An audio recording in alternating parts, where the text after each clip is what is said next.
Bab 5310, Hadiah. Zhang, penanggung jawab kota Jiansheng, juga ada di antara mereka. Ia berdiri di samping Qin Lai dengan raut wajah yang nyaris tak terlihat. Dev, keluar dari sini. Qin Lai meraung marah, suaranya menggelegar seperti guntur. Kalau terjadi apa-apa pada putraku, aku akan membunuh semua orang di sekte pedangmu. Dev berjalan keluar gerbang perlahan-lahan, diikuti oleh Mo Chen, Humazi, Ling Xue, dan semua murid sekte pedang. Meskipun jumlah mereka jauh lebih sedikit daripada musuh, wajah setiap orang menunjukkan tekad untuk mati. Di mana Qin Feng? Qin Lai menatap Dev dengan saksama, niat membunuh di matanya hampir mengeras menjadi nyata. Budidayanya sia-sia dan dia dibuang keluar kota. Dev berbicara dengan nada datar, seolah-olah dia sedang membicarakan masalah sepele. Kau mencari kematian. Qin Lai sangat marah hingga seluruh tubuhnya gemetar. Tekanan dari alam abadi bumi tingkat 8 meletus seperti tsunami. Lengan putraku terputus, dan kultivasinya hancur total. Beraninya kau masih begitu sombong. Dia sendiri yang menyebabkan hal ini. Dev menatapnya tanpa rasa takut, jika guru tidak berbicara, dia pasti sudah menjadi mayat sejak lama. Dan ingat, ini adalah kota suci pedang, wilayah Li Chunfeng, bukan wilayah villa pedang ilahimu. Dev tahu bahwa Li Chunfeng ada di belakangnya, jadi dia tidak takut pada Qin Lai. Bahkan jika Qin Lai memanggil begitu banyak sekte, Dev tidak takut. Ekspresi Qin Lai sedikit berubah ketika Li Chunfeng disebut, tetapi langsung digantikan oleh amarah. Jangan pikir kau bisa menakutiku dengan menyebut Tuan Kota Li. Bahkan jika Tuan Kota datang, dia tidak bisa menyelamatkanmu dari kejadian hari ini. Dia menoleh ke samping dan menatap Zhang, orang yang bertanggung jawab. Saudara Zhang, Dev ini menggunakan kekerasan untuk melukai orang-orang di kota Jiansheng dan merenggut nyawa manusia. Bukankah seharusnya dia ditangani sesuai aturan? Zhang, penanggung jawab, berdeham dan melangkah maju, berkata, Dev, Anda telah berulang kali menyebabkan konflik di kota pedang suci dan melukai Tuan Muda Villa Pedang Ilahi dengan parah. Ini telah melanggar peraturan kota. Mengingat ini adalah pelanggaran pertamamu, jika kau bersedia meninggalkan kultivasimu dan menyerahkan markas sekte pedang, aku mungkin bisa memohon agar kau dibebaskan. Kata-kata ini tampaknya adil, tetapi sebenarnya bias. Dev menatap orang yang bertanggung jawab dengan bingung. Dia tidak menyangka orang ini akan berubah begitu cepat. Selama kompetisi, Zhang, orang yang bertanggung jawab, menggunakan status dan jabatannya untuk memaksa Qin Lai agar tidak menggunakan kekerasan. Tapi sekarang, dia benar-benar berdiri di pihak Qin Lai. Tak perlu dikatakan lagi, orang ini pasti telah menerima manfaat dari Qin Lai, dan manfaat ini adalah sesuatu yang tidak bisa ia tolak. Hahaha. Humazi tak kuasa menahan tawa. Tuan Zhang, Anda pasti telah menerima beberapa bantuan dari keluarga Qin, kan? Qin Feng membawa anak buahnya untuk memprovokasi kita, dan menggunakan afrodisiak untuk menjebak Nona Ling Xue. Bagaimana mungkin Anda mengatakan itu salah, Dev? Wajah Zhang menjadi gelap. Jangan bicara omong kosong. Aku selalu adil dalam bertindak. Hanya. Dev mencibir, kurasa villa pedang ilahi yang memberimu harta karun itu. Matanya mengamati Zhang, orang yang bertanggung jawab, seolah ingin melihat apa yang terjadi. Wajah manajer Zhang sedikit berubah, dan ia tampak sedikit malu. Ia memang menerima pedang dari villa pedang dewa, dan pedang itu juga merupakan harta karun villa tersebut. Kalau tidak, sebagai penanggung jawab kota pedang suci, dia tidak akan berdiri di pihak Qin Lai secara terbuka. Para pemimpin sekte ini juga mendapat keuntungan dari villa pedang ilahi, jadi mereka mengikuti Qin Lai untuk menyerang Dev dan sekte pedang. Lagi pula, dalam masyarakat di mana yang kuat memangsa yang lemah, tidak ada yang namanya tidak mendapatkan apa-apa tanpa kerja keras.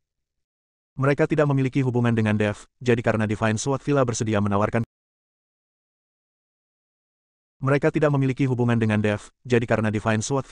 menawarkan keuntungan, mereka sangat senang menerimanya. Omong kosong, teriak Zhang, tangkap orang sombong ini. Mengikuti perintahnya, para biksu di sekitarnya segera mengelilinginya, dan semua jenis senjata ajaib memancarkan cahaya spiritual dan dipenuhi dengan niat membunuh. Mo Chen melindungi Dev di belakangnya dan menghunus pedangnya, jika kau ingin menyentuh muridku, kau harus melangkahi mayatku terlebih dahulu. Bab 5311, saya telah mencatatnya. Kau tidak tahu apakah harus hidup atau mati.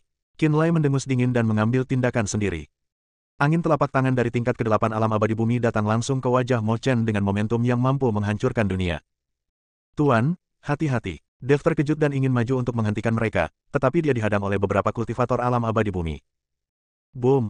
Mo Chen sama sekali bukan tandingan Qin Lai. Ia terbanting dan terbentur dinding dengan keras, darah menyembur keluar dari mulutnya. Guru! Orang tua! Dev dan Humazi meraung pada saat yang sama dan ingin menyelamatkan, tetapi dihentikan. Qin Lai berjalan menuju Mo Chen yang terkapar selangkah demi selangkah, dengan senyum kejam di wajahnya. Mo Chen, sekte pedangmu dulu begitu mulia, tapi sekarang berakhir seperti ini. Serahkan buku rahasia sekte pedangmu, dan mungkin aku bisa memberimu kematian yang cepat. Angan-angan. Mo Chen batuk seteguk busa darah, matanya penuh dengan perlawanan. Mata Qinlai dipenuhi dengan niat membunuh, dan dia mengangkat kakinya untuk menginjak kepala Mo Chen. Pada saat kritis ini, sebuah suara dingin terdengar. Tuan Qin, menindas yang lemah itu terlalu buruk, bukan? Semua orang melihat ke arah suara itu dan melihat Ling Sui berdiri di depan Mo Chen, dengan pedang di tangannya menunjuk langsung ke arah Qinlai. Meskipun tubuhnya sedikit gemetar ketakutan, tatapannya sangat tegas. Seorang gadis kecil berani menghentikanku. Mata Qinlai berkilat jijik, dan dia menamparkan Ling Sui tanpa mengubah telapak tangannya. Dia sama sekali tidak menganggap serius Ling Sui. Jika dia menamparnya, Ling Sui akan terluka parah, atau bahkan terbunuh. Mata Dev merah padam, dia ingin melepaskan diri namun tak berdaya, dia hanya bisa menyaksikan angin palem mendekat.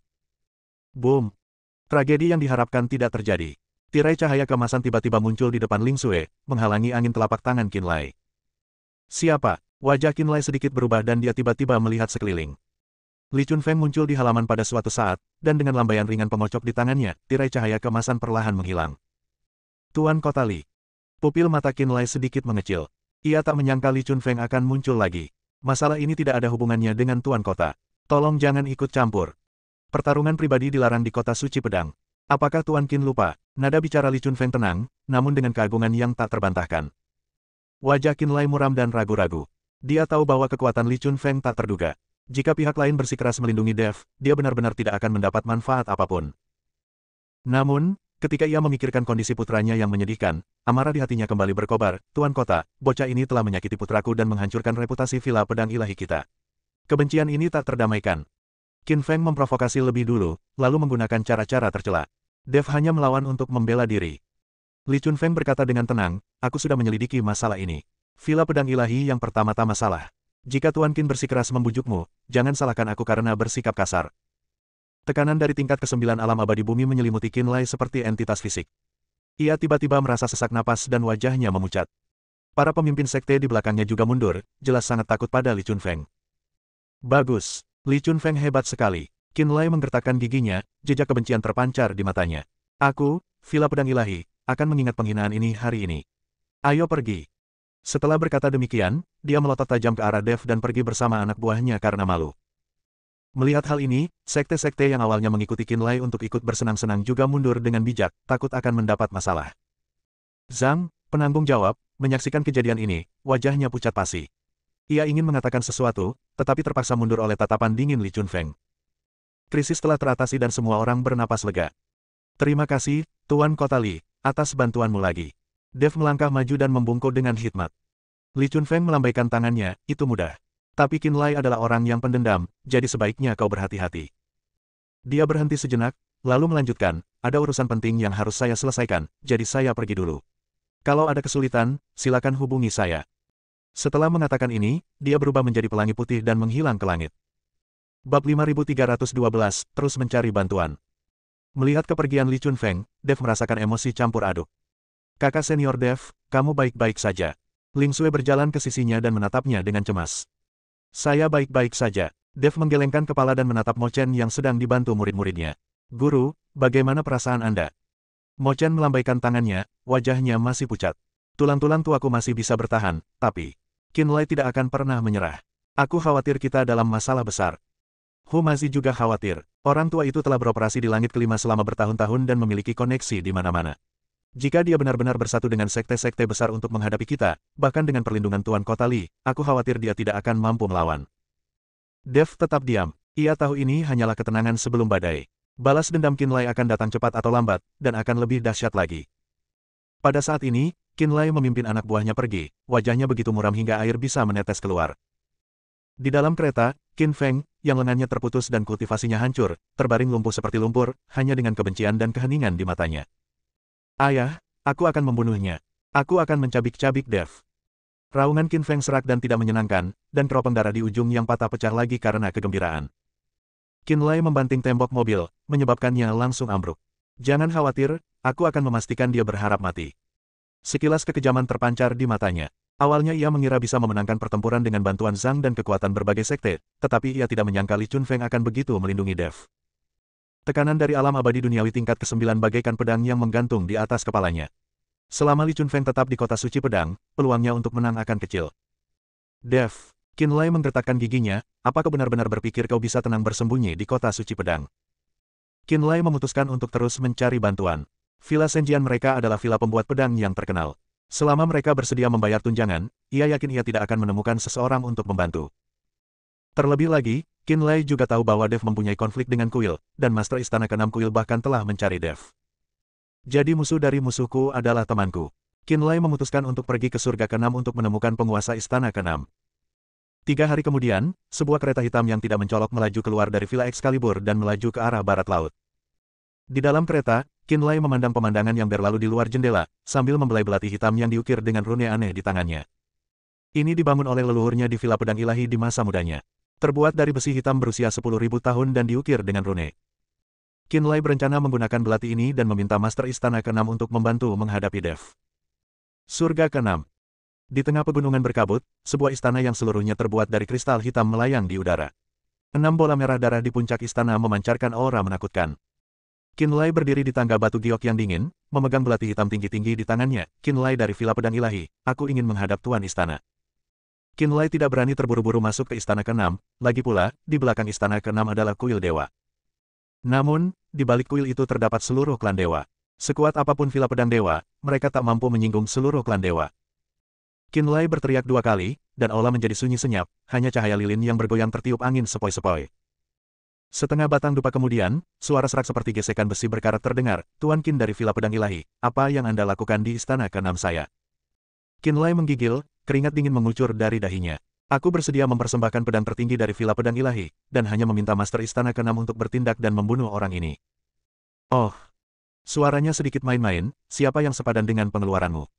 Dev, kata Qinlai ringan. Mendengar nama Dev, Master Istana ke-6 tiba-tiba berdiri. Ia sudah lama ingin membunuh Dev, tetapi sayangnya Master Istana ke-4 mengirim Yun Xiu untuk mengancamnya secara langsung dan menghentikannya membunuh Dev. Master Istana ke-6 pun tak berdaya. Tetapi jika Dev tidak terbunuh, dia tidak akan bisa melapor kepada Master Istana ke-3, yang membuat Master Istana ke-6 sangat sulit. Sekarang Qinlai telah datang kepadanya, Master Istana ke-6 dapat memanfaatkan situasi dan bahkan mendapatkan pedang. Bab 5313, tidak ada kebohongan. Masuk. Master Istana ke-6 berbicara dan membiarkan Qinlai masuk. Penguasa Istana ke-6 melambaikan tangannya, dan Qinlai melemparkan belati di tangannya. Penguasa Istana ke-6 menatap belati itu dan tidak bisa melepaskannya. Baiklah, aku bisa membantumu, tapi Dev punya banyak pembantu di sekitarnya, jadi sebaiknya kau cari lebih banyak orang. Kata Master Istana ke-6. Qinlai mengangguk, terima kasih, Kepala Istana. Saya akan mencari orang lain. Ya, kata penguasa Istana ke-6, ya, lalu melambaikan tangannya. Sesaat kemudian, 3 biksu berbaju zirah merah darah keluar dari aula. Sang pemimpin tampak kosong, tetapi auranya telah mencapai tingkat ke-9 awal alam abadi duniawi, tidak jauh lebih rendah daripada Li Chunfeng. Ini adalah 3 pengawal darah dari klan dewa yang dikirim oleh kepala istana ketiga kita. Biarkan mereka membantumu, dan mereka pasti bisa membunuh Dev. Kata-kata penguasa istana ke-6 membuat Qinlai sangat senang. Dengan munculnya 3 kultivator kelas 9 di alam abadi bumi secara tiba-tiba, Li Chunfeng tidak perlu lagi ditakuti. Ikuti kami dan jangan bertindak gegabah. Biksu berbaju besi darah terkemuka berbicara dengan suara dingin dan berbalik untuk berjalan keluar aula. Qinlai bergegas mengejar, dan batu di hatinya akhirnya jatuh ke tanah. Dengan istana ke-6 kuil mengambil tindakan, bahkan jika Li Chunfeng mengambil tindakan secara pribadi, Dev pasti akan mati. Namun, untuk berjaga-jaga, Qinlai mengatur 3 pengawal darah para dewa di Villa Pedang Ilahi, lalu menuju ke pegunungan angin hitam tanpa henti. Dev telah mencari cabang balai dao jahat, dan Qinlai juga mengetahuinya. Lagi pula, Dev sangat populer di gedung informasi sehingga hampir semua orang di kota pedang suci mengenalnya. Selama kita meminta orang-orang dari istana jalan jahat untuk datang dan membantu, kita akan aman. Pegunungan angin hitam. Di lembah yang dipenuhi miasma, Yu Wuxi duduk bersila di atas altar yang terbuat dari tengkorak. Aura hitam pekat menyelimutinya, dan sosoknya yang semula ilusi kini menjadi jauh lebih padat. Jelas bahwa ia telah memulihkan sebagian besar kekuatannya dengan bantuan metode rahasia istana dao jahat, dan tubuh fisiknya pun telah pulih. Penatua, Qinlai dari Villa Pedang Ilahi ingin bertemu denganmu. Seorang penjaga berwajah hijau dan bertaring melangkah maju untuk melapor. Yu Wuxi membuka matanya, cahaya dingin bersinar di matanya, biarkan dia masuk. Qinlai tidak dapat menahan diri untuk tidak menggigil ketika dia melangkah ke altar. Altar itu dikelilingi kerangka para biksu, dan udara dipenuhi bau darah yang menyengat. Dibandingkan dengan kemunafikan sekte cahaya suci, tempat ini bagaikan neraka yang sesungguhnya di bumi. Kakak Yu, kamu baik-baik saja. Qinlai menahan rasa tidak nyamannya, membungkuk dan tersenyum. Yu Wuxi perlahan berdiri, meregangkan tubuh barunya, tulang-tulangnya berderak dan berderak. Tuan Qin, saya merasa terhormat berada di sini. Apa yang membawa Anda ke sini? Saya ingin bekerja sama dengan Istana Jalan Jahat untuk melenyapkan seseorang. Qin Lai langsung ke intinya, pria ini juga punya dendam lama terhadap saudara Yu. Siapa itu? Dev. Dev. Yu Wuxi mengepalkan tinjunya dengan keras, energi gelap bergejolak di telapak tangannya. Bajingan yang menghancurkan tubuhku. Suara langkah kaki terdengar dari balik altar, dan Yu Wuji dan putrinya Yu Yue berjalan keluar perlahan. Setelah mereka melarikan diri, mereka menemukan Yu Wuxi dan tinggal di sini sementara. Wajah Yu Yue dipenuhi dengan kebencian, "Paman, Dev ini menghancurkan sekte kita, dan Humazi, yang bersamanya, juga merenggut kepolosanku." Yu Yue sudah lama ingin membunuh Dev dan Humazi, tetapi sayangnya tubuh Yu Wuxi belum pulih, jadi dia telah menunggu. Yu Wuji membelai kepala putrinya dengan sedih dan berkata kepada Yu Wuxi, "Kakak, kamu harus membunuh Dev." Yu Wuxi mengangguk, menatap Qin Lai dan bertanya, "Bagaimana jika Tuan Qin bekerja sama?" "Aku sudah mengerahkan para master dari 6 aula kuil suci. Dengan sedikit usaha lagi dari aula jalan jahat, Dev tidak akan bisa melarikan diri," kata Qin Lai dengan suara berat. "Setelah misi selesai, aula jalan jahat akan diprioritaskan dalam memilih harta karun milik Dev." Keserakahan terpancar di mata Yu Wuxi, "Apakah kamu serius? Tidak ada kepalsuan."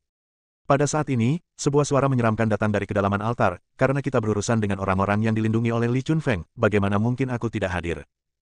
Bab 5314, aku sudah lama tidak senang. Seorang biksu berjubah hitam dengan wajah tersembunyi di balik tudung melayang keluar. Aura yang dipancarkannya membuat Yu Wuxi berdebar-debar.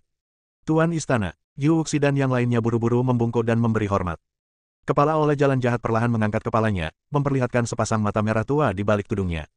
"Dev, cukup menarik. Sampaikan perintahku, semua biksu di aula harus mengikuti Tuan Qin ke medan perang. Siapapun yang mengambil kepala Dev akan dihadiahi senjata spiritual kelas atas."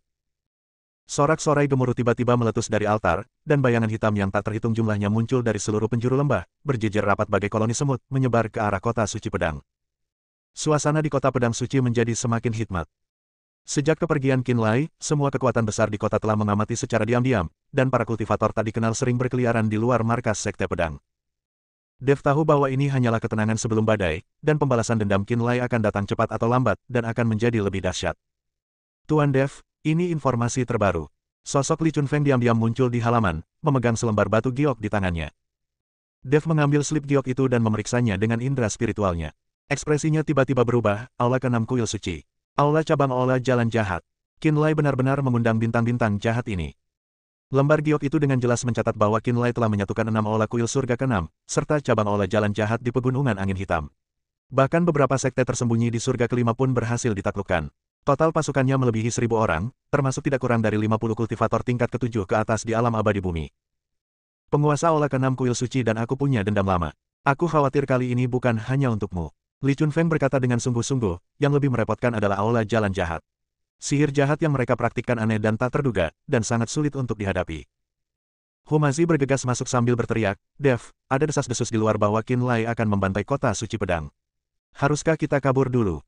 "Lari? Mau lari kemana?" Mo Chen berjalan keluar sambil memegang tongkat, wajahnya pucat pasi tetapi matanya penuh tekad.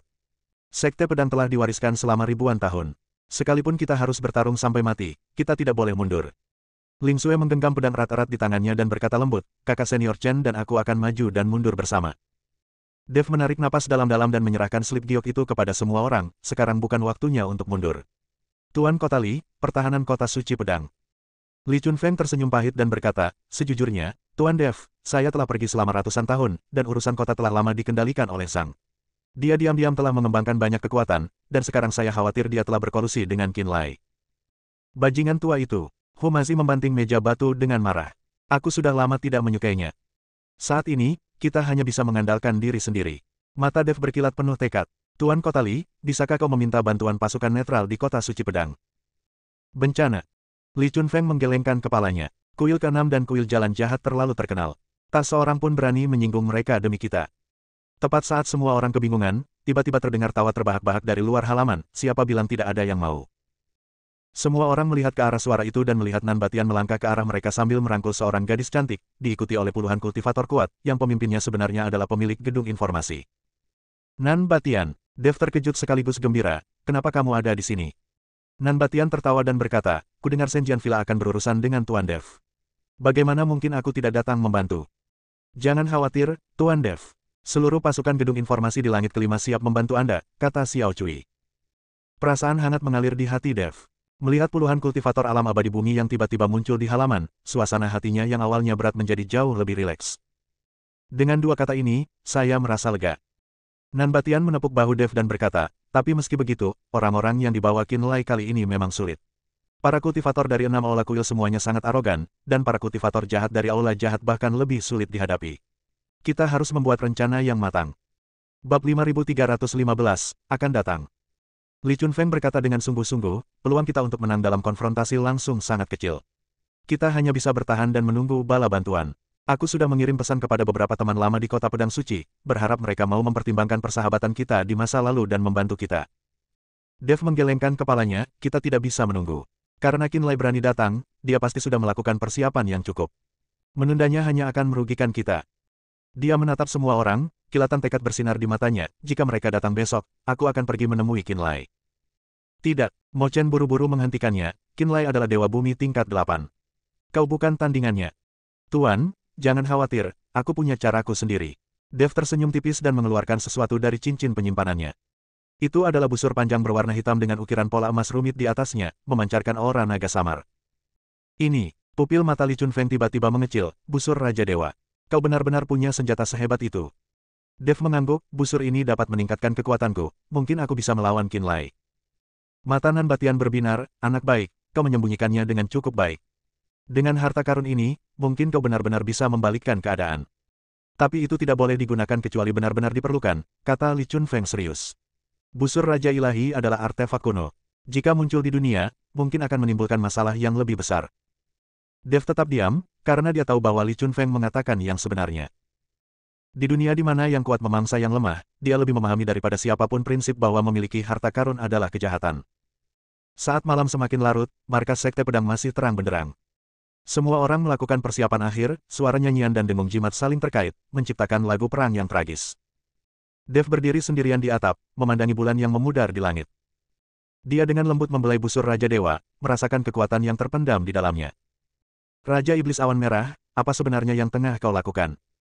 Dev bergumam pada dirinya sendiri, sejak Raja Iblis Ciyun mengingatkan Dev di pegunungan angin hitam, dia kembali terdiam, dan tidak peduli bagaimana Dev memanggil, tidak ada jawaban.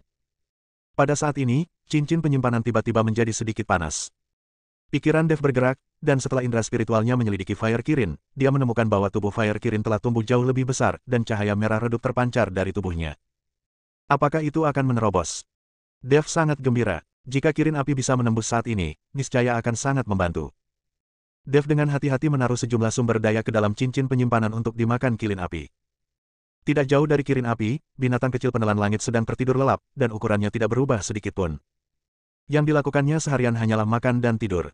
Jika binatang penelan langit kecil itu bisa mematuhi perintah, Dev tidak perlu takut sama sekali pada Qinlai dan yang lainnya. Besok, mungkin kita harus berjuang berdampingan. Dev menatap Fire Kirin dan berkata lembut. Sedangkan untuk pertarungan dengan Qinlai, Dev tidak yakin jika dia hanya menggunakan ilmu pedang, jadi dia berencana untuk menggunakan keterampilan yang dimilikinya sepanjang hidupnya. Apa itu God King Bolt, kekuatan asal, kekuatan naga, kekuatan tiga suku, Fire Kirin. Dia berencana untuk mengekspos dirinya sepenuhnya. Ini satu-satunya cara untuk bertahan hidup. Saat langit di timur mulai memucat, bel tanda bahaya kota suci pedang tiba-tiba berbunyi, dan suaranya yang tajam memecah ketenangan fajar.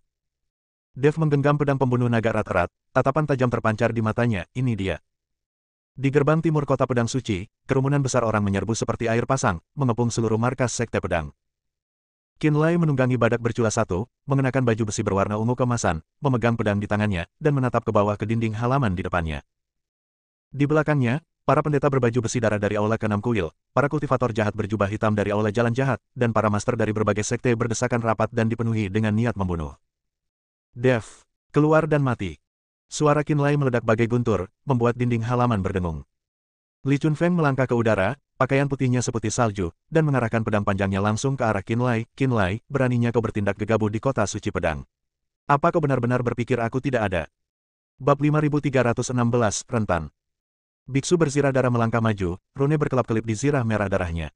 Li Chunfeng, sudah bertahun-tahun sejak terakhir kali kita bertemu, dan kau masih mudah tersinggung seperti biasa. Kejadian hari ini tidak ada hubungannya denganmu. Keluar dari sini. Kau, Antek Kuil, beraninya kau menyuruhku berbuat apa?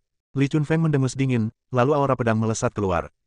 Biksu berzirah darah tidak menghindar atau menghindar, membiarkan energi pedang menebas sirahnya, hanya meninggalkan bekas putih samar. Pedangmu masih sangat lunak. Ekspresi Li Chunfeng sedikit berubah. Pertahanan lawan sungguh luar biasa. Yu Wuxi melayang ke depan formasi, dikelilingi udara hitam. Tuan Kota Li, dia yang tahu situasi saat ini adalah pahlawan. Dev dan Istana Dao Jahatku adalah musuh bebuyutan, dan dia harus mati hari ini. Dan aku, teriak Yu Yue, aku akan mencungkil matanya dengan tanganku sendiri. Nan Batian berjalan keluar sambil menggendong Xiao Cui, tertawa terbahak-bahak, kalian idiot, berani-beraninya kalian berteriak padaku. Apa kalian percaya aku, gedung informasi, akan membongkar semua rahasia kalian? Xiao Cui melangkah maju, memegang gulungan batu giok di tangannya, 6 aula kuil suci diam-diam bersekongkol dengan jalan iblis, aula cabang aula jalan jahat merenggut jiwa para kultivator tak berdosa, dan Tuan Qin.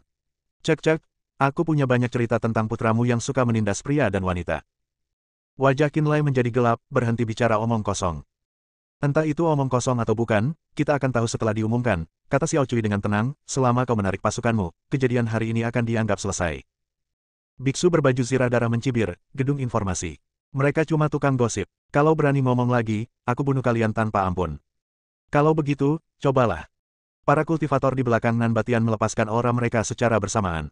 Meskipun jumlah mereka tidak banyak, masing-masing dari mereka memiliki aura yang kental dan jelas merupakan elit. Kedua belah pihak berada di ambang perang.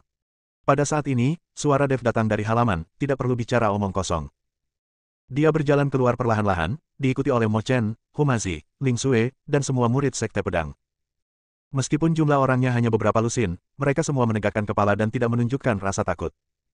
Qin Lai, bukankah kau hanya ingin membunuhku? Dev menatap langsung ke arah lawannya dan berkata, aku ingin bertarung denganmu. Hidup atau matimu adalah keputusanmu sendiri. Berani. Qin Lai tertegun sejenak, lalu tertawa terbahak-bahak, apa katamu? Kau, seorang alam abadi longgar, berani menantangku, seorang alam abadi bumi tingkat 8. Mengapa tidak? Dev mencengkeram pedang pembunuh naga erat-erat. Kalau aku kalah, aku akan melakukan apapun yang kau mau. Kalau kau kalah, bawa pasukanmu dan keluar dari kota suci pedang. Jangan pernah menyinggung perasaan orang lain lagi. Dev, tidak, kata Mo Chen cemas. Tuan Dev, mohon pikir-pikir lagi. Li Chunfeng pun buru-buru menghentikannya. Dev melambaikan tangannya, tatapannya tegas, ini adalah dendam antara dia dan aku, sudah saatnya untuk mengakhirinya. Mata Qin Lai berkilat jahat. Ia berharap Dev mati atas inisiatifnya sendiri. Oke, aku janji, tapi kalau ada yang berani ikut campur, jangan salahkan aku karena bersikap kasar. Qin Lai berjalan perlahan ke arah Dev, kekuatan spiritualnya melonjak di sekelilingnya, dan lubang-lubang yang dalam terinjak-injak di tanah. Nak, suatu kehormatan bagimu untuk mati di bawah pedangku. Qin Lai mengayunkan pedang panjang di tangannya, dan energi pedang itu begitu kuat sehingga membelah tanah di antara mereka berdua. Dev menarik napas dalam-dalam, dan kekuatan 3 suku di tubuhnya beredar pada saat yang sama, dan arus udara 3 warna mengalir melalui meridiannya. Dia tahu bahwa pertempuran ini tidak hanya menyangkut hidup dan matinya sendiri, tetapi juga kelangsungan hidup seluruh sekte pedang. Berhenti bicara omong kosong dan ambil tindakan. Mata Qin Lai dipenuhi dengan niat membunuh. Tanpa ragu, ia mengayunkan pedangnya ke depan dengan kekuatan yang mampu membelah gunung dan batu. Sebelum angin pedang tiba, lapisan-lapisan gelombang udara telah bergejolak di tanah. Ayo, teriak Dev pelan, dan pedang pembunuh naga berubah menjadi cahaya keemasan dan menyerbu ke depan. Dentang. Suara logam beradu terdengar memekakkan telinga, dan tanah di bawah kaki kedua pria itu meledak bersamaan, dan kerikil beterbangan kemana-mana. Dev hanya merasakan gelombang kekuatan yang sangat besar, lengannya langsung mati rasa, dan dia mundur 3 langkah sebelum dia bisa menenangkan diri, dengan jejak darah mengalir dari sudut mulutnya. Seperti dugaanku, dia rentan. Qin Lai tertawa muram dan mengejarnya. Pedang panjangnya jatuh seperti badai dahsyat, dan energi pedangnya saling bersilangan, menghalangi semua rute mundur Dev. Bab 5317, Busur Raja Dewa muncul. Dev menggunakan langkah pengendalian api secara maksimal, sosoknya bergerak menembus bayangan pedang bagaikan hantu, sementara pedang pembunuh naga melindungi titik-titik vitalnya dengan erat. Setiap benturan membuat darahnya berdesir. Apakah Dev mencari kematian? Humazi menghentakkan kakinya dengan cemas. Dia sedang memuji kekuatan Qin Lai. Li Chunfeng berkata dengan suara berat, ilmu pedang Qin Lai sangat ganas dan mendominasi, dengan sangat sedikit kekurangan. Akan sulit bagi Dev untuk menemukan peluang. Di lapangan, situasi Dev menjadi semakin berbahaya. Kecepatan pedang Qin Lai menjadi semakin cepat, dan energi pedang mengembun menjadi bayangan seekor harimau, membuka mulutnya yang berdarah dan menerkam ke arah Dev. Mengaum. Kemanapun bayangan harimau itu lewat, udara terkoyak, menimbulkan teriakan melengking. Jejak tekad melintas di mata Dev, dan roh jahat di tubuhnya tiba-tiba meledak, dan lapisan kabut hitam menyelimuti pedang tebasan naga. Seekor naga hitam yang dibentuk oleh roh jahat meraung dan menyerbu keluar, bertabrakan dengan keras dengan hantu harimau. Boom! Gelombang udara menyapu ke segala arah, dan para penonton mundur satu demi satu. Setelah asap menghilang, wajah Dev pucat pasi dan dadanya terasa sesak. Jelas ia menderita luka serius. Qinlai juga mundur selangkah, dengan sedikit ekspresi terkejut di wajahnya. Menarik, Qinlai menjilat bibirnya, sayangnya, itu tidak cukup. Dia mencengkeram gagang pedang dengan kedua tangan, dan energi spiritual mengalir deras ke dalamnya, dan api yang berkobar menyala di pedang, teknik pedang surga yang membakar. Bayangan pedang itu banyak sekali, dan setiap pedang membawa suhu tinggi yang dapat membakar gunung dan mendidihkan lautan. Udara pun terdistorsi oleh api yang membakar itu. Pupil mata Dev tiba-tiba mengecil. Ia bisa merasakan kekuatan teknik pedang ini beberapa kali lebih kuat dari sebelumnya. Jika ia terkena langsung, ia pasti akan mati. Itulah satu-satunya jalan. Dev menggertakkan giginya, dan kekuatan naga di tubuhnya beredar liar, dan sisik emas muncul dari bawah kulitnya. Tak lama kemudian tubuh emas yang tak bisa dihancurkan itu diaktifkan, dan Dev diselimuti sisik emas. Apakah ini sisik naga? Seru Ling Xue terkejut. Mo Chen juga terkejut, mungkinkah anak ini keturunan klan naga? Qinlai melihat sisik naga itu, dan secerca keserakahan melintas di matanya, jadi kau bajingan dari klan naga. Pantas saja kau begitu sulit dihadapi. Serangannya menjadi lebih ganas, dan setiap gerakan pedang ditujukan pada titik-titik vital Dev. Dev tak lagi menahan diri. Kekuatan naga mengalir deras ke kakinya, dan tubuhnya tiba-tiba berakselerasi. Ia nyaris menghindari ujung pedang, dan pada saat yang sama, pedang pembunuh naga melesat, mengarah langsung ke tenggorokan Qinlai. Hanya hal sepele, Qinlai memutar pergelangan tangannya dan menangkis serangan itu dengan pedangnya. Pada saat ini, Dev diam-diam memadatkan bola cahaya keemasan di tangan kirinya, dan memanfaatkan momen ketika Qinlai menangkisnya untuk menghantamkannya ke arah dadanya. Naga itu marah. Bola cahaya keemasan itu meledak, dan kekuatan naga menyebar. Qinlai merasakan sesak di dadanya, darahnya mendidih, dan ia terdorong mundur 5 langkah. Kau mencari kematian. Qinlai terkejut dan marah. Ia tak menyangka Dev menyembunyikan jurus mematikan sekuat itu. Niat membunuh berkobar di matanya, dan ia mengangkat pedangnya tinggi-tinggi. Kekuatan spiritualnya mengembun menjadi bola api raksasa, bakar langit dan hancurkan bumi. Bola api itu naik seperti matahari kecil, dan suhu tinggi yang dipancarkannya menyebabkan para biksu di sekitarnya melepaskan kekuatan spiritual mereka untuk melindungi tubuh mereka. Dev menatap bola api yang cukup untuk membakarnya menjadi abu, dan secercah tekad terpancar di matanya. Sepertinya aku harus menggunakannya. Dev perlahan mengangkat tangan kirinya dan mengepalkan udara. Berdengung. Terdengar suara dengungan pelan, dan busur Raja Dewa yang hitam pekat muncul dari udara tipis di tangannya. Pola-pola emas pada busur itu tampak hidup, memancarkan cahaya keemasan redup. Itu, senjata suci. Itu sebenarnya busur Raja Dewa. Artefak legendaris yang bisa menembak jatuh dewa. Para pendeta yang menyaksikan menjadi gempar, mata mereka dipenuhi keterkejutan dan keserakahan. Qinlai juga tampak tidak percaya, bagaimana busur Raja Dewa bisa berakhir di tanganmu. Dev tidak menjawab. Ia meletakkan tangan kanannya di tali busur, dan energi jahat tahu di tubuhnya langsung mengembun menjadi bulu anak panah yang berkilauan. Pergilah ke neraka. Dev berteriak pelan dan melepaskan tangan kanannya. Anak panah itu melesat bagai meteor, membawa momentum yang mampu membelah langit dan bumi, seketika melintasi jarak puluhan kaki dan melesat menuju bola api raksasa. Bab 5318, Api Kilin keluar. Boom! Saat bulu anak panah bertabrakan dengan bola api, waktu seakan berhenti. Kemudian, energi dahsyat meledak, cahaya kemasan menelan segalanya, bahkan ruangan pun bergetar sedikit. Semua orang terkejut oleh kekuatan ini dan tanpa sadar menutup mata mereka. Ketika cahaya memudar, pemandangan di lapangan membuat semua orang terkesiap. Qinlai setengah berlutut di tanah, dengan lubang berdarah mengerikan muncul di dadanya, darah mengucur keluar, dan baju besi ungu emasnya hancur berkeping-keping. Dia menatap luka di dadanya dengan tak percaya, matanya dipenuhi ketakutan. Kondisi Dev juga tidak jauh lebih baik. Serangan balik dari busur Raja Dewa menyebabkan meridiannya rusak, darah terus mengalir dari sudut mulutnya, dan tubuhnya gemetar. Aku benar-benar kalah. Qinlai bergumam pada dirinya sendiri, lalu kilatan kegilaan melintas di matanya, tidak. Aku tidak kalah. Dia tiba-tiba mengangkat kepalanya dan menatap orang-orang di belakangnya, kenapa kalian masih berdiri di sana? Pergi, bunuh dia, ambil artefaknya. Keserakahan terpancar di mata biksu berbaju zirah darah, dan dia menyerbu lebih dulu, busur Raja Dewa adalah milikku. Tidak mau kalah, Yu Wuxi menyerbu ke arah Dev dengan aura hitam yang berputar-putar, Dev, tubuhmu milikku. Yu Yue dan Yu Wuji mengikuti dari dekat, dan para master dari berbagai sekte juga beraksi. Semua orang tertarik oleh busur Raja Dewa dan garis keturunan naga Dev, dan telah lama melupakan perjanjian sebelumnya. Tercela. Li Chunfeng meraung marah, menghunus pedangnya, dan menyerbu ke arah biksu berbaju besi berdarah. Lindungi Tuan Dev. Nan Batian dan Xiao Cui menyerang pada saat yang sama, dan para biksu di gedung informasi membentuk tembok manusia untuk menghalangi serangan musuh. Mo Chen dan Hu Mazi mendukung Dev saat ia mundur, sementara Ling Xue, memegang pedang panjang, berdiri di depan, menatap dingin Yu Yue yang bergegas ke arahnya. Mati kau, jalan kecil. Sebuah cambuk tulang muncul di tangan Yu Yue, dan mencambuknya ke arah Ling Xue dengan suara yang menembus udara. Keluar dari sini, teriak Ling Xue dengan marah, dan pedang panjang itu menusuk seperti angsa liar yang terkejut, memaksa Yu Yue mundur. Keributan pun langsung terjadi. Li Chunfeng bertarung melawan biksu bersirah darah. Keduanya berada di tingkat ke-9 alam abadi bumi. Energi pedang bertabrakan dengan perisai cahaya berwarna darah, dan setiap pertarungan mengubah warna langit dan bumi. Nan Batian, yang memegang kapak penciptaan, sangat berani dan menghalangi pengepungan beberapa biksu duniawi yang abadi. Xiao Cui lincah dan jarum perak di tangannya diarahkan ke titik vital musuh, dan kerjasama di antara mereka saling melengkapi dengan sempurna. Meskipun para murid sekte pedang relatif lemah, mereka semua tak kenal takut dan bertarung bersama para kultivator jahat dari Aula Dao Jahat. Suara jeritan dan benturan senjata tak henti-hentinya. Dev bersandar ke dinding, memperhatikan keributan di depannya, merasa sangat cemas. Dia ingin membantu, tetapi dia bahkan tidak punya kekuatan untuk mengangkat tangannya. Serangan balik dari busur Raja Dewa ternyata lebih serius dari yang dia bayangkan. Kali ini, penggunaan busur Raja Dewa hampir menghabiskan energi jahat pola Dao di tubuh Dev. Dev, apa kabar? Tanya Hu Mazi cemas sambil menggunakan jimat untuk menahan serangan. Saya baik-baik saja. Dev batuk darah, dan secerca keputusasaan melintas di matanya. Apakah dia benar-benar akan mati di sini hari ini? Biarkan aku membantumu melarikan diri. Aku khawatir orang-orang ini tidak akan bisa bertahan lebih lama lagi. Hu Mazi ingin membawa Dev pergi.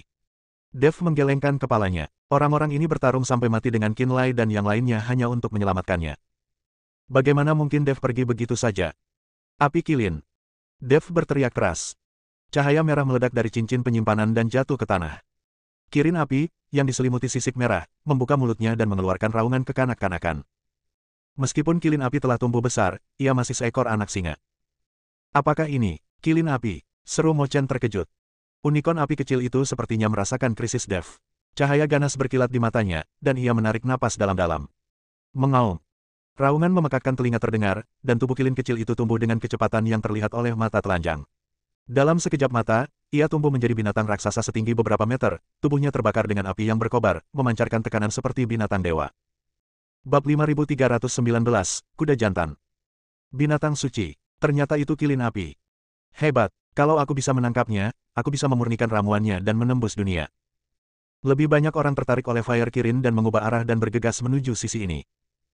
Kilin api meraung marah dan memuntahkan naga api, seketika membakar beberapa kultivator di depan menjadi abu. Ia mengusap-usap kepalanya ke arah Dev, matanya penuh kasih sayang. Api kilin, hentikan mereka, kata Dev lemah. Kilin api tampaknya memahami kata-katanya. Ia berbalik menghadap musuh yang mendekat, membuka mulutnya lebar-lebar, dan menembakkan bola-bola api yang tak terhitung jumlahnya seperti hujan meteor. Boom, boom, boom. Ledakan terdengar silih berganti, dan para pendeta yang bergegas mendekat terhempas ke tanah oleh bola api, yang untuk sementara meredakan krisis. Tapi ini hanya sementara. Pasukan utama Istana Keenam Kuil dan Istana Kejahatan belum dikerahkan. Begitu mereka menyerang dengan sekuat tenaga, bahkan dengan bantuan kirin api, akan sulit untuk melawan. Biksu bersirah darah sedang bertempur sengit dengan Li Chunfeng. Ketika ia melihat kirin api, secerca keserakahan terpancar di matanya. Li Chunfeng, aku akan melepaskanmu hari ini. Dia berpura-pura bergerak, berbalik dan menyerbu ke arah kilin api, binatang suci itu milikku. Li Chunfeng buru-buru mengejarnya, tetapi dihentikan oleh beberapa biksu kuil. Ia hanya bisa menyaksikan biksu berbaju besi darah itu menerkam Dev. Dev, mati. Biksu berbaju besi darah menamparkan Dev dengan telapak tangannya, dan perisai cahaya berwarna darah itu membawa kekuatan penghancur. Jejak keputusasaan melintas di mata Dev, dan ia tak lagi memiliki kekuatan untuk melawan. Pada saat ini, dua suara tua terdengar pada saat yang sama. Wulian Tianzun, dermawan, hentikan. Menindas segelintir orang terhadap banyak orang sungguh sangat buruk. Dua cahaya kemasan melesat keluar seperti meteor dan mendarat tepat di telapak tangan biksu berbaju sirah darah. Boom! Biksu berbaju besi darah itu terdorong mundur 3 langkah dan menatap pendatang baru itu dengan heran dan curiga. Dua pendeta Tao tua muncul di tempat kejadian. Salah satunya memegang pengocok, berambut putih, dan berwajah muda. Yang satunya lagi mengenakan jubah Tao dan tampak hikmat.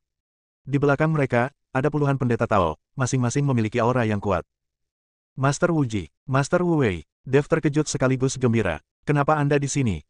Dev tidak pernah menyangka akan bertemu kedua orang ini di sini. Setelah segel dunia surgawi terangkat, Taois Wuji membawa jiwa Taois Wu Wei kembali ke dunia surgawi, dan Dev tidak pernah melihat keduanya lagi. Saya tidak menyangka kedua orang ini akan muncul saat ini. Pendeta Tao Uji mengelus jenggotnya dan tersenyum, Dev, reputasimu sudah dikenal luas di surga kelima. Mustahil bagi kami untuk tidak mengenalmu. Hari ini aku dengar ada roh jahat yang membuat masalah di sini, jadi aku datang ke sini untuk mengusirnya. Taois Wei juga tersenyum tipis, Dev, kuil ini bersekongkol dengan iblis dan membunuh banyak orang. Bagaimana mungkin kuil Leiyinku hanya berdiam diri dan menonton? Wajah biksu berbaju zirah darah tampak muram, kau ingin ikut campur. Tidak, Taois Wuji menatap Dev, kami di sini untuk membantu Dev. Dev adalah orangnya muridku, dan aku tidak ingin muridku menjadi janda. Setelah mendengar apa yang dikatakan Taois Wuji, Ling Sui menatap Dev dengan ekspresi bingung di wajahnya. Dia belum pernah mendengar Dev mengatakan bahwa dia punya istri atau pacar. Sekarang tiba-tiba muncul menantu perempuan. Dev melirik Ling Sui dan berkata, nanti aku jelaskan. Sebenarnya, aku punya banyak wanita. Sebagai seorang biksu, wajar saja punya 3 istri dan 4 selir. Tak perlu ribut-ribut. Kata Mo Chen dari samping. Dev sedikit malu dan tidak mengatakan apa-apa lagi. Dia tidak hanya memiliki 3 istri dan 4 selir. Dia mungkin memiliki 30 istri dan 40 selir. Dev sendiri bahkan tidak ingat berapa banyak wanita yang dimilikinya. Beberapa di antaranya hanya untuk transaksi dan hanya berkesempatan tidur bersama sekali, seperti 2 saudari dari keluarga Ji, Ji Meiyan dan Ji Meiling. Saat itu, Dev dipaksa oleh leluhur keluarga Ji dan terpaksa tidur dengan kedua saudari itu. Demi membiarkan kedua saudari itu memiliki darahnya, sebenarnya tidak ada cinta. Saat itu, Dev benar-benar seorang pejantan. Bab 5320, semua lari. Pada saat ini, secerca ketakutan melintas di mata biksu berbaju zirah darah. Kuil Leiyin adalah sekte besar dengan sejarah 10.000 tahun, dan kekuatannya tidak boleh diremehkan. Namun, saat ia melihat busur Raja Dewa dan kilin api begitu dekat, keserakahan akhirnya mengalahkan akal sehatnya, kalau begitu jangan salahkan aku karena bersikap kasar. Para murid kuil, ikuti perintahku, bunuh. Membunuh. Ratusan biksu kuil menyerang pada saat yang sama, dan perisai cahaya berwarna darah terhubung menjadi satu dan melonjak seperti air pasang. Murid-murid kuil Leiyin, bentuklah formasi. Teriak Taois Wei. Puluhan penganut Tao melantunkan kitab suci Tao pada saat yang sama, dan cahaya kemasan ilahi mengembun menjadi jejak telapak tangan yang besar, menamparkan ke arah perisai cahaya berwarna darah. Murid-murid sekte pedang, siapkan formasi. Mo Chen buru-buru berteriak saat melihat ini. Para pengikut sekte pedang menginjak 7 bintang, dan kekuatan spiritual mereka mengembun menjadi pedang abadi yang besar, menebas musuh yang datang. Li Chunfeng, Nan Batian dan yang lainnya juga mengambil kesempatan untuk melakukan serangan balik, dan situasi di lapangan berbalik dalam sekejap. Dev memandang keributan di depannya dengan perasaan campur aduk. Ia tidak pernah menyangka bahwa di saat-saat paling putus asa, begitu banyak orang akan membelanya. Namun dia tahu ini baru permulaan. Busur Raja Dewa, garis keturunan naga, unicorn api. Terungkapnya rahasia-rahasia ini pasti akan menyeretnya ke pusaran yang lebih besar. Formasi Tao Kuil Leiyin dan formasi pedang 7 bintang sekte pedang saling melengkapi. Cahaya ilahi kemasan dan energi pedang tajam terjalin menjadi jaring, merobek perisai cahaya berwarna darah milik para biksu kuil hingga berkeping-keping. Kirin api bagaikan hantu di ruang hampa. Kemanapun api itu lewat, para kultivator jahat berjubah hitam dari aula dao jahat berubah menjadi arang, dan jeritan terdengar silih berganti. Mundur, mundur cepat. Melihat situasi yang kurang baik, seorang tetua dari sekte kecil memimpin retret bersama murid-muridnya. Mereka awalnya terpikat ke sini karena keuntungan Qinlai. Sekarang mereka melihat kuil dewa dan kuil kejahatan sama-sama dirugikan, bagaimana mungkin mereka berani bertarung. Dengan yang pertama, akan ada yang kedua. Para pendeta dari berbagai sekte bubar bagaikan air pasang yang surut, dan sebagian besar dari mereka lenyap dalam sekejap mata. Yu Wuxi melihat murid-muridnya berjatuhan berkelompok, dan secerca ketakutan melintas di matanya. Keahlian Tao Kuil Leiyin adalah musuh bebuyutan para praktisi jahat ini. Jika mereka terus bertarung, seluruh pasukan mereka akan musnah. Berjalan. Yu Wuxi mengambil keputusan cepat dan membawa Yu Yue dan Yu Wuji bersamanya, berubah menjadi awan hitam dan melarikan diri tanpa repot-repot membawa altar bersamanya. Wajah biksu berbaju zirah darah berubah pucat saat dia melihat situasi bencana itu. Awalnya dia ingin merebut busur Raja Dewa dan Kirin Api, tetapi dia tidak menyangka Dewa Besar Kuil Leiyin akan muncul di tengah jalan. Jika aku tidak pergi sekarang, aku takut aku akan mati di sini. Ayo pergi. Biksu berbaju zirah darah itu bahkan tidak melirik ke arah Qinlai, dan pergi bersama para pengikut kuil sebagai aliran cahaya. Mereka awalnya datang ke sini hanya untuk mengikuti perintah penguasa Istana ke-6. Sekarang setelah misinya gagal, mereka tentu tidak akan dikubur bersama Qinlai yang tidak ada hubungannya. Dalam sekejap mata, hanya Qinlai dan putranya serta beberapa pembunuh dari Villa Excalibur yang tersisa di kerumunan yang awalnya padat. Qinlai menatap kosong ke sekeliling, lalu menatap Dev dan anak buahnya yang mendekat selangkah demi selangkah. Wajahnya pucat pasi, dan matanya dipenuhi keputusasaan. Tidak, tidak mungkin. Qinlai bergumam pada dirinya sendiri, pedang panjang di tangannya berdentang ke tanah. Bagaimana mungkin villa pedang ilahiku, dengan sejarah ribuan tahun, bisa dikalahkan oleh bocah nakal sepertimu? Dev berjalan perlahan mendekatinya, darah di pedang pembunuh naga masih bernoda. Qinlai, kau berkolusi dengan iblis dan membunuh rekan-rekan praktisimu. Hari ini adalah hari kematianmu. Ayah, selamatkan aku. Aku tidak mau mati. Qin Feng yang tergeletak di tanah menangis terseduh-seduh, darah dari lukanya yang pecah mewarnai tanah menjadi merah. Qinlai tiba-tiba menatap Dev, kilatan kegilaan terpancar di matanya. Dev, jika putraku mati, aku tidak akan melepaskanmu bahkan jika aku menjadi hantu. Dia tiba-tiba melompat dan menyerbu ke arah Dev, ingin mati bersamanya. Keras kepala. Tatapan mata Dev berubah dingin, dan pedang pembunuh naga memancarkan cahaya dingin. Engah. Darah berceceran saat kepala Qinlai berguling ke tanah, matanya terbuka lebar, seolah-olah dia mati dengan mata terbuka. Qin Feng menatap tubuh ayahnya, dan begitu ketakutan hingga seluruh tubuhnya lemas, air seni dan kotorannya bercucuran, ampuni. Tolong ampuni aku. Bab 5321, Kultivasi Ganda. Dev menatapnya seperti ini, tanpa sedikit pun rasa kasihan di matanya. Ketika Qin Feng menggunakan afrodisiak untuk menjebak Ling Xue, apakah dia pernah berpikir untuk menunjukkan belas kasihan? Kamu telah melakukan banyak kejahatan, dan aku tidak bisa membiarkanmu tinggal. Dev mengayunkan pedangnya dan membunuh Qin Feng sepenuhnya. Dengan dieksekusinya Qinlai dan putranya, Villa Senjian yang dulu makmur hancur. Saat debu mereda, markas Sekte Pedang sudah hancur, tetapi dipenuhi rasa syukur karena telah selamat dari bencana. Taois Wuji melangkah maju dan menyerahkan sebotol giok kepada Dev. Ini adalah pil pemulihan jiwa 9 putaran, obat suci untuk penyembuhan dari kuil Leiyinku. Obat ini akan memberikan efek ajaib pada meridianmu yang rusak. Terima kasih, Pendeta Tao. Dev menerimanya dengan hikmat dan membungkuk dalam-dalam. Jika mereka tidak tiba tepat waktu hari ini, akibatnya akan sangat buruk. Taois Wu Wei tersenyum dan berkata, tidak perlu berterima kasih padaku. Tapi sekarang setelah kau mengungkap garis keturunan naga dan kilin api, aku khawatir tidak akan ada perdamaian di masa depan. Aku mengerti. Dev mengangguk. Dia sudah bersiap. Kami berdua ada urusan penting yang harus diselesaikan, jadi kami pamit dulu. Pendeta Tao Wuji melirik Ling Xue dengan sedikit senyum di matanya. Nona Ling, Dev adalah pria yang layak dipercaya, tapi aku khawatir kau akan membutuhkan lebih banyak saudari di masa depan. Pipi Ling Xue memerah dan dia menundukkan kepalanya tanpa mengucapkan sepatah kata pun. Pendeta Tao Wuji dan Pendeta Tao Wei saling tersenyum, lalu berubah menjadi dua cahaya keemasan dan pergi bersama murid-murid kuil Leiyin. Nan Batian menghampiri dan menepuk bahu Dev, saudaraku, jaga baik-baik lukamu. Jangan ragu untuk datang kepadaku jika ada masalah. Setelah itu, ia pun pergi bersama orang-orang dari gedung informasi. Dev memandangi punggung orang-orang yang pergi, dan perasaan hangat mengalir dalam hatinya. Dia menoleh ke arah Mo Chen, guru, tolong bawa para murid untuk menyembuhkan luka mereka dan memperkuat pos terlebih dahulu. Baiklah, Mo Chen mengangguk, matanya penuh kelegaan. Li Chunfeng menghampiri Dev dan berkata dengan nada serius, meskipun Villa Pedang Ilahi hancur, kuil ilahi dan kuil Dao jahat tidak akan pernah menyerah. Kau harus berhati-hati. Saya mengerti. Dev berhenti sejenak, Tuan Kota Li, masalah kota suci pedang.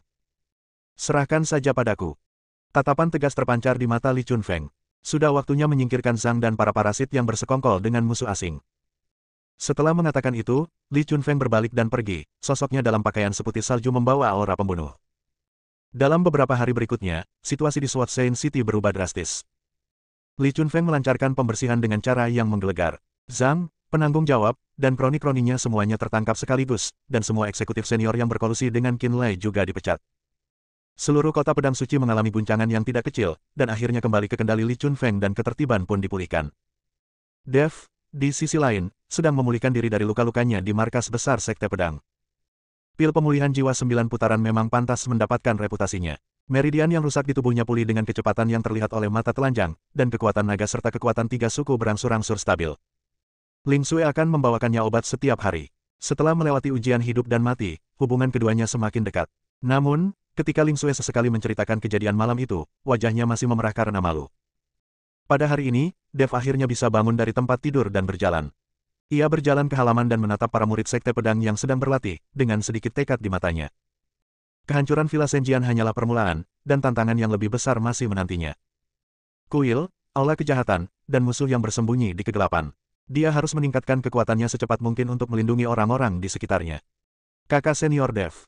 Ling Xue datang membawa semangkuk obat, senyum lembut di wajahnya. Dev meminum obatnya, meminumnya hingga habis, lalu menggenggam tangannya. Ling Xue, setelah lukaku sembuh, kita akan pergi ke pegunungan angin hitam dan membasmi habis semua cabang aula Dao jahat. Ling Xue mengangguk penuh semangat, baiklah, aku akan pergi bersamamu. Untuk pergi ke Istana Jalan Jahat, kekuatanku saat ini tidak cukup. Aku harus meningkatkan kultivasiku sesegera mungkin. Aku akan membawamu ke Menara Penekan Iblis untuk berlatih kultivasi ganda. Kita bisa meningkatkan kultivasi kita bersama. Dev membawa Ling Xue ke Menara Penekan Setan. Ling Xue tersipu ketika mendengar ini. Dia tahu bahwa dia tidak akan punya waktu untuk berdiri di hari-hari mendatang. Bersambung.